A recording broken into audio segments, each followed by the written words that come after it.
Estamos en Sobre la Tierra, el programa de la Facultad de Agronomía de la UBA. Está con nosotros Roberto Benech Arnold, es docente de cultivos industriales de la FAUBA, investigador del CONICET. Hola, Roberto. Hola, Santiago. Gracias por estar acá. Y saludamos desde acá a Verónica Rodríguez, que es docente de Fisiología Vegetal también de la FAUBA, y no pudo estar acá por un estado gripal, así que le mandamos un fuerte saludo. Con Roberto vamos a abordar el cultivo de sorgo y en particular un estudio genético clave que echa luz sobre el problema de brotado precosecha. Así es. Gracias por venir. Gracias por invitarme, es un gusto estar acá con ustedes. Bien, la verdad es poco frecuente que tratemos este tema Sobre la Tierra, así que te voy a pedir que nos introduzcas al cultivo, bueno, que lo presentes. Sí, bueno, voy a empezar por el cultivo de sorgo, ¿no? Para contar cuál es la importancia. Es un cultivo que es bastante tradicional en lo que es la pampa húmeda dentro de los sistemas de cultivo, con una superficie mucho menor que otros cultivos de verano como el maíz, por ejemplo, que ha ido fluctuando durante el tiempo, pero que en esta campaña última y probablemente en la que viene va a cobrar todavía más importancia. Es una gran alternativa, es muy resistente en ambientes marginales sobre todo, pero bueno, sobre todo la campaña pasada con el problema de la chicharrita en maíz, muchos productores se asustaron. Entonces buscaban alternativas y muchos eligieron el sorgo. Así que en algún sentido la producción de sorgo está de parabienes, ¿no? Uh-huh. El sorgo es un cultivo, el sorgo granífero sobre todo, es un cultivo básicamente forrajero. Se usa para alimentación animal en nuestro país, pero también se usa para alimentación humana. Se hacen harinas y se hacen cervezas. Los chinos hacen una bebida alcohólica a base de sorgo y es algo que también hace que cobre mucha importancia el sorgo en nuestro país, porque los chinos están importando y quieren importar mucho más sorgo del nuestro justamente para llevar adelante la producción de esa bebida que usan ellos. Tengan en cuenta que son varios millones ellos, así que necesitan varios litros de esa bebida. Y bueno, así que bueno, nada, el sorgo...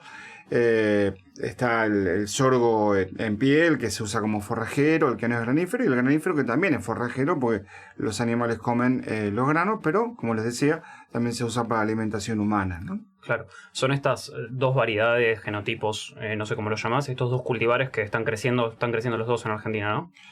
En realidad, los que usamos nosotros para el estudio que les voy a contar ahora son líneas. En general lo que se comercializa son híbridos. Sí. Estas son líneas que se usan en los criaderos para la producción de esos híbridos. Y están en la base genética de la mayoría de los criaderos. Les comento entonces, voy directamente a lo que es la adversidad que miramos nosotros, que es lo del brotado precosecha, lo que vos mencionaste, Santi. El brotado precosecha es una adversidad que tiene que ver con la falta de dormición que tienen los granos. La dormición es un impedimento interno de las semillas que no permite que germinen aun cuando se les da agua en cantidad suficiente, la temperatura adecuada, oxígeno, etcétera, etcétera. Es un mecanismo interno que todas las especies templadas, incluso algunas tropicales, también lo tienen. Las especies cultivadas también lo tienen. Lo que pasa es que la domesticación y el mejoramiento ha hecho que esa dormición se perdiera. Porque no es conveniente, digamos, no está bueno eso de ir a sembrar y no saber si el lote de semillas que uno va a sembrar ya se ha despertado y está en condiciones de germinar o va a ser un fracaso. Lo mismo pasa con cuando se industrializa el grano y esa industrialización requiere de la germinación, por ejemplo en la producción de malta para cervezas. Ahí lo que se hace es poner en marcha el mecanismo de germinación para que se produzcan las enzimas que después van a degradar los azúcares complejos, etcétera, etcétera. Por esa razón, entonces la dormición siempre se ha seleccionado en contra. Y esto lo digo ya a nivel de lo que es domesticación, estoy hablando de milenios, ¿no? Desde el comienzo de la agricultura, el hombre ha ido contra la dormición. Y lo que pasa es que en algunos casos se ha ido demasiado lejos con eso de sacarle la dormición, y ya las semillas no tienen dormición cuando todavía están en la planta madre.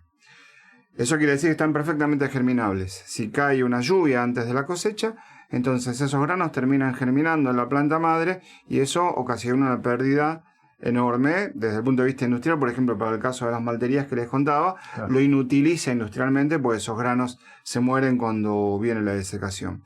Y el sorgo en nuestro país es particularmente susceptible a esa adversidad porque en nuestro país, el momento de la cosecha, los momentos anteriores a la cosecha, eso ocurre al final del verano, comienzos del otoño, cuando la humedad ambiental ya es importante, claro. Ocurren lluvias, algo que por ahí no ocurre en otros ambientes donde se produce sorgo. Entonces en nuestro país el problema del brotado precosecha es un problema importante, ocasiona pérdidas importantes, también en otros lugares del mundo, pero hay lugares como Texas, por ejemplo en Estados Unidos, donde se ha mejorado el sorgo, donde eso no es un problema, o si es un problema pasa inadvertido porque no suele llover para la época de la cosecha.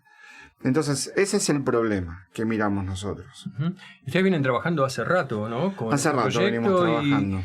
Me gustaría que nos contaras un poco más, sí, incluso cómo se llega a las preguntas que motivan este estudio que nos vas a contar. Sí, viene de lejos, incluso me antecede el proyecto. Esto lo empezó Rodolfo Sánchez, un profesor emérito, investigador superior del CONICET de Fisiología Vegetal, que empezó trabajando con algunas semilleras que lo consultaron justamente por el problema del brotado precosecha.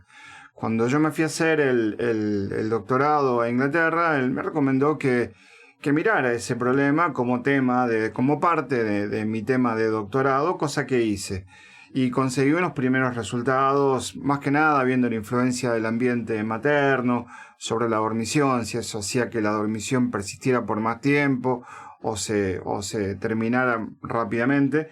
La cuestión es que cuando volví a la Argentina y empecé como profesor en el Departamento de Producción Vegetal, empecé mis primeros trabajos también complementarios a los que había hecho en el doctorado, donde lo que nos interesaba era fundamentalmente los mecanismos fisiológicos y hormonales que explicaran este comportamiento tan diferente que tenían estas dos líneas antes que vos mencionabas, que tenían un comportamiento contrastante. Una tenía granos que tenían una dormición que duraba bastante y por lo tanto no se brotaban nunca en el campo, y la otra línea no, tenían granos que perdían rápidamente la dormición y por lo tanto siempre tenían el problema de que se brotaban. Entonces, originalmente, estoy hablando de la década del 90, a mi vuelta de mi doctorado, los primeros trabajos estuvieron dirigidos a entender por qué ese comportamiento tan distinto, cuáles eran los mecanismos, específicamente los mecanismos hormonales, ¿no? Que después apareció Verónica, que hoy no está, ya la saludamos, estuvo acá, ella llegó como estudiante de biología, hoy Vero es profesora adjunta de Fisiología Vegetal, investigadora independiente de CONICET. Ella apareció sobre finales de la década del 90 y le dio un giro muy importante al proyecto, porque ella ya directamente se metió a tratar de conocer los mecanismos moleculares que controlaban estos mecanismos hormonales que habíamos estado describiendo. Pero incluso esa fue su tesis de doctorado. Incluso durante esa etapa lo que veíamos y tratábamos de entender eran mecanismos que funcionaran diferencialmente entre estas dos líneas que teníamos nosotros. El proyecto dio un giro a mediados de la década del 2010, cuando dijimos, bueno, ya más o menos conocemos los mecanismos, sobre todo los que actúan aguas abajo, aquellos que seguramente vienen de estar obedeciendo alguna orden genética de orden superior, y ahí lo que nos propusimos fue encontrar cuál era esa orden genética. Si había uno o más genes que controlaran esos mecanismos que funcionaban diferencialmente y que explicaban por qué una línea se brotaba y la otra línea no se brotaba. Así que con eso empezamos a trabajar, con ese giro, con ese enfoque genético, empezamos a trabajar hace 10 años, 2014, 2013 aproximadamente, y fue un trabajo de largo aliento, porque lo que tuvimos que producir fue lo que se llama una población de mapeo, que es aquella que tuvimos que cruzar las dos líneas, después ese híbrido que se produce por haber cruzado las dos líneas se autofecunda, eso segrega. Y la dormición es un carácter cuantitativo. ¿Qué quiere decir que sea un carácter cuantitativo? Quiere decir que no es blanco o negro. O sea, hay toda una variación continua. Entonces, cuando segrega, lo que tenemos es una curva de Gauss en términos de índices de germinación, por ejemplo. Bueno, eso fue lo que pasó. Y esa población de mapeo, que son 6, 7 generaciones de autofecundar y formar familias que tienen una dormición diferente, eso nos permitió después identificar zonas del genoma que explicaran esa variación en el carácter, dormición en este caso. ¿Te puedo interrumpir un momento? Sí, O sea, cómo no. lo que fueron viendo fueron, de acuerdo a los fenotipos, y pudieron atribuir cómo ciertos genes actuaban. Exactamente, lo que encontramos fue una zona que estaba en el cromosoma 9. El sorgo tiene 10 cromosomas. Estaba en el cromosoma 9, es una región que tiene un gen que no lo conocemos, que explica esa variación en la dormición que teníamos entre las muchas familias de la población de mapeo, que recuerden, se derivan de esas dos líneas parentales. ¿Sí? Fue como agarrar una baraja y mezclar todo y dar de vuelta. Entonces, cada una de esas familias tenía un reparto de genes distinto. Eso, con métodos estadísticos, eso no importa, nos permitió identificar una región en el cromosoma 9 que explicaba mucho de esa variación y que nos estaba diciendo, ahí, en esa parte del cromosoma 9, hay un gen que todavía no conocemos que tiene que ver con el control de los mecanismos de dormición que vinimos describiendo. Hasta ahí era lo que buscábamos. Pasa que nos llevamos una sorpresa, porque paralelamente a mirar el carácter de dormición, a Verónica, que estaba dirigiendo a un estudiante de grado, se le ocurrió pedirle, y fue por casualidad, porque iba a medir otra cosa, se le ocurrió pedirle que midiera altura de plantas, que también era muy variable dentro de esa población de mapeo. Y hicimos el mismo trabajo, quisimos ver, bueno, a ver dónde está en el genoma, en qué cromosoma, en qué región está aquel gen o aquellos genes que controlan esa variación en la altura. Sí. Y se dio la casualidad de que caía en el mismo lugar donde caía la región que habíamos identificado para dormición. Ahí, bueno, mirando un poco, encontramos que había un gen que se había descubierto hace poco, casualmente en el cromosoma 9, que justamente era uno de los genes que se habían usado en un proceso que se llamó el proceso de reconversión del sorgo para enanizarlo al sorgo. ¿Qué fue lo que pasó? El sorgo es una planta tropical, básicamente. O sea, tiene una respuesta muy marcada al fotoperíodo y puede medir 4 o 5 metros de altura. Al sorgo se lo quiso hacer templado. De hecho, hoy en nuestro país se lo usa como un cultivo templado, como si fuera un maíz. Y para hacerlo templado tenían que, por un lado, moderarle la respuesta al fotoperíodo, porque si no, no florecen nunca. Claro. Los días son más largos, no como en el trópico, en verano. Y por otro lado, sí, bajarlos por una cuestión de cosecha. Esos 4 o 5 metros de altura tenían que convertirse en 1,20 metros a lo sumo. Para eso fue ese proceso de reconversión del sorgo que tuvo lugar en Estados Unidos, en Texas, justamente, la década del 60 del siglo pasado. Y para analizarlo se usaron 3 genes que se llamaron dwarf, que en inglés es enano. Sí. Uno de esos dwarf era el que estaba en la misma región del cromosoma 9.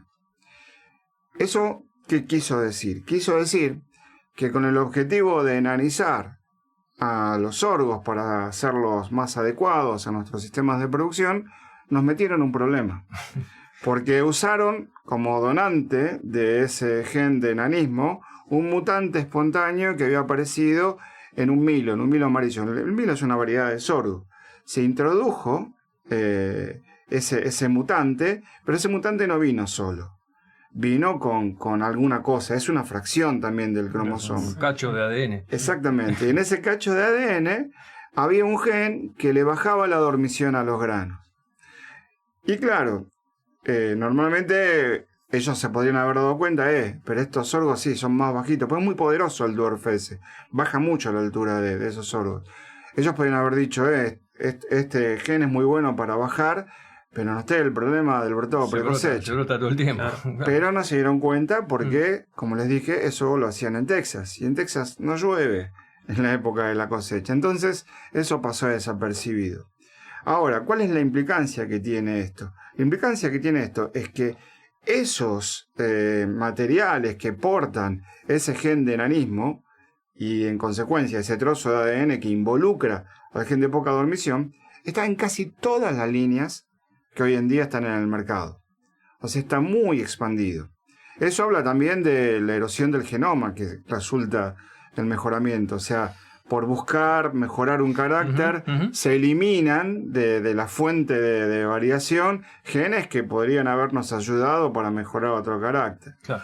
Así que bueno, esa es la historia. Y el trabajo ese del que hacíamos referencia habla justamente de eso, que la introgresión de este gen dwarf, que se hizo con fines benéficos, ¿no? Que fue reducir la altura, y trajo aparejado de casualidad y por mala suerte un gen que le baja la dormición a los sordos, y a casi todos los sordos que hay. O sea, no es el problema de una línea. O sea, de las dos líneas que usábamos, uno tiene ese gen de baja dormición y el otro no.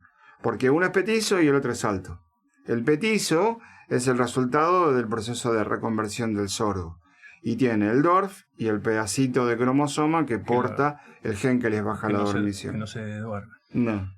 Y esto, el trabajo es reciente, ¿no? Sí, este salió en 2025. Claro. ¿Existen líneas que ya tienen trabajo para incluir, o sea, que no se brotan en la planta? Bueno, excelente la pregunta.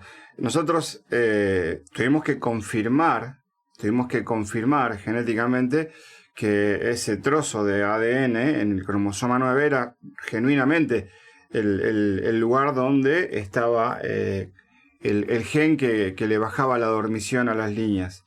Para eso, la forma de comprobar, de testear eso, de validar esa región, es insertar esa región de la línea que es resistente en un fondo genético de la línea que es susceptible. Entonces lo que hicimos fue generar lo que se llaman líneas casi isogénicas, que son bajitas, como el genotipo que se brota, pero en el cromosoma 9 tienen el gen, que no conocemos cuál es, que les subiría la dormición de la línea alta. Y lo que hicimos fuimos, como no usamos toda la región que habíamos mapeado del genoma donde se encontraba ese gen, sino que fuimos cortándolo. Usamos distintas porciones. Y en alguna de esas porciones que cortamos, pusimos el gen que subía la dormición, pero dejamos fuera el gen que le daba altura. O sea, meter todo ese pedazo hubiera significado darles dormición, pero hacerlos crecer en altura. Como pusimos una parte del pedazo, pudimos separar el efecto sobre la altura, el efecto sobre la dormición. Y lo que tenemos, sí, son líneas casi isogénicas que mantienen las ventajas de una línea bajita, que tiene 1,20 m de altura, pero que tienen mucha dormición y que por lo tanto son mucho más resistentes al brotado. ¿Y este mensaje llegó a productores o tuviste algún feedback de alguna manera? Es muy reciente, ya sé, pero... Sí, el feedback lo tenemos, toda la parte genética la hicimos en colaboración con la empresa Advanta Semillas, que tiene un programa de sorgo muy, muy fuerte, que se interesaron desde un primer momento con lo que estábamos haciendo y ellos, nos han dado una mano muy grande en hacernos todo el trabajo de secuenciación, cosas muy caras que no hubiéramos podido hacer por nuestros medios, y justamente porque están interesados, y sobre todo están interesados, esto de las líneas casi isogénicas ya de por sí les interesa, porque claramente vieron es posible separar la altura de la dormición y de la resistencia al brotado precosecha. Pero además ellos están interesados en que nosotros identifiquemos el gen. Y a nosotros nos interesa identificar el gen por dos razones. Una, por razones académicas, porque una vez que lo identifiquemos, lo vamos a exprimir hasta conocer bien qué es lo que hace ese gen, en qué medida modula los mecanismos que estuvimos describiendo desde hace 30 años. Eso lo vamos a hacer. Pero por otro lado, ese gen hoy en día se puede editar y hacer que funcione como un gen de alta dormición. Y eso le interesa a la semillera mucho. Seguro. Porque eso sería tocar únicamente ese gen. Toco ese gen y sigo teniendo todo lo que yo quiero sin haber tocado ninguna otra cosa. Solamente modifiqué ese gen y hago que la línea sea resistente al hurtado. O sea que ya tienen claro por dónde va la investigación. Sí. Sí, en este momento lo que estamos haciendo es lo que se llama el mapeo fino, que es para ir achicando cada vez más esa región en el cromosoma 9, ir acorralando al gen, ¿no? Identificar un gen, no sé, lo que se llama el gene discovery, el descubrimiento de genes, es un trabajo muy fino y de muchos años. No hay muchos ejemplos, ¿no? Sobre todo en el área de la dormición de semillas. Es muy difícil llegar al gen, pero estamos confiados, estamos muy cerca. de eso. Pero incluso no habiendo llegado, ya lo nuestro se puede aplicar perfectamente y se aplica. Buenísimo. Bueno, excelente. Se nos acabó el tiempo de la entrevista, Roberto, pero queremos que vengas a contarnos después cuando avances, cuando tengas más resultados acá. Seguro, ¿sí? sí, cómo no. Así que Sí, te vamos a cómo no. esperar de nuevo en el programa. Gracias por venir. No, gracias, Sí, gracias a ustedes por por acá. invitarme. Muchas gracias. Bueno, vamos a un corte y volvemos con la segunda parte.